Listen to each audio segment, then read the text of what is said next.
Hello everyone, it's Laura here and welcome back to my YouTube channel. In today's video I'm gonna show you how to make a cute Halloween card and also how to use pattern paper to build your scenes, so a pretty quick and easy way to build up scenes on your cards. I'll be using stamps by Fawn. This is the costume party stamp set and it was in the latest Fawn release.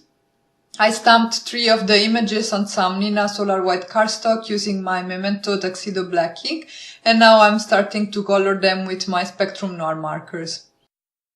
Because I knew I wanted to achieve a soft look on this card, and I also knew which kind of pattern papers I was going to use, the colors and the amount of shading was pretty much determined from the beginning. So I didn't want my shadows to be too dark. I didn't want too much contrast, I guess I want to say, in my images. And I knew I wanted to use colors like, the classic Halloween colors, so orange, green, purple, and a little bit of black. As I said, I kept the coloring pretty easy. I am shading everything as if my light source is coming from the top right corner, and I am keeping the shading pretty soft and delicate. You will see that this will match very nicely with the pattern papers that I used, which are also by Fawn, if I haven't mentioned it already. Anyway, because the coloring is so easy, and I think I pretty much said all I wanted to say about it, I will now leave you with some music, and I will catch you guys when I'm done with the coloring.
Once all my images were colored, I went ahead and fussy cut them. Don't worry, I'm not gonna show you the fussy cutting for all of them, but I just wanted to mention pretty briefly the technique I use for fussy cutting. So I keep my scissors straight and I move the paper rather than the scissors. So as you see, my right hand, which is the one which is holding the scissors, is pretty much still. I only use it to cut really.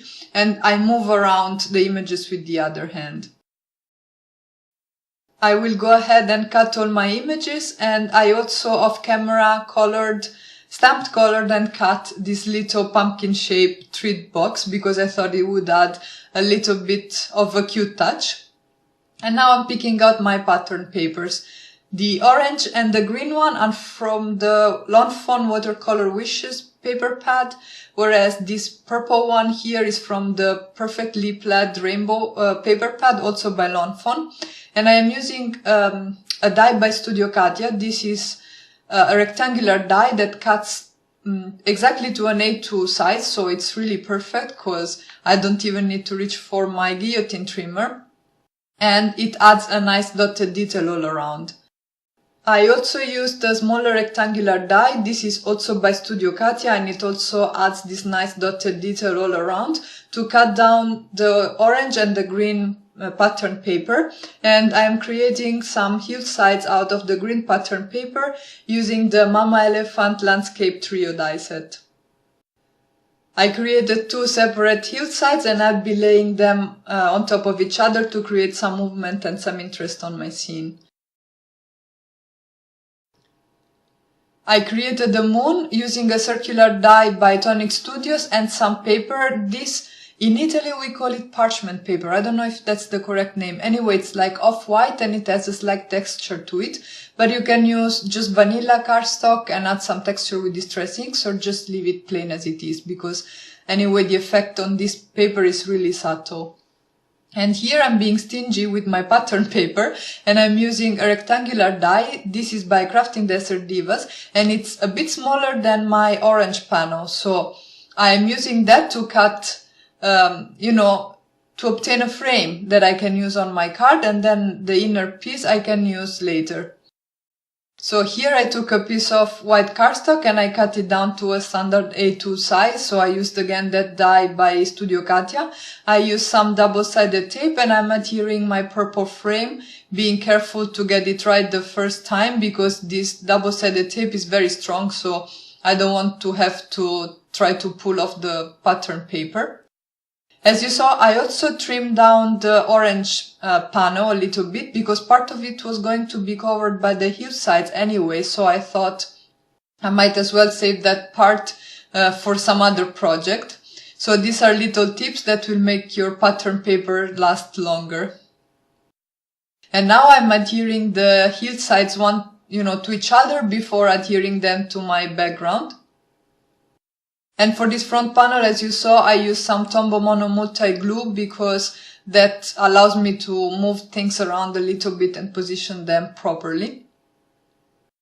I am using Tombow Mono Multi also to adhere the images to my card front, and then I'll be ready for the final touches.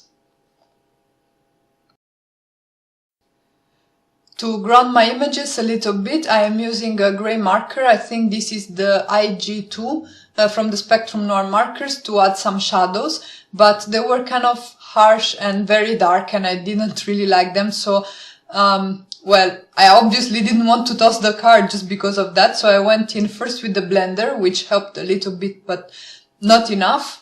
I then used the IG1 to blend out the edges even more, and finally came back in with the blender and used the chisel tip. Chisel tip, is that what it's called? Anyway, the broad tip to add lots of blending solution and soften those shadows a lot. And I think now it looks fine. I stamped my sentiment using Memento Tuxedo Black ink, and now I'm using my Spectrum Noir Clear Overlay pen to add some shimmer to all the costumes as well as the moon. I will also use my white gel pen to add some highlights, and because the hillsides were sort of merging into each other and the separation between them wasn't very visible, I used my LG1 and LG2 Spectrum Noir markers to create a shadow and separate them visually a little bit more. And that's it. That's my card for today. I really hope you guys enjoyed this video and you found it useful. If so, please let me know in the comments below, leave this video a thumbs up and consider subscribing to my channel.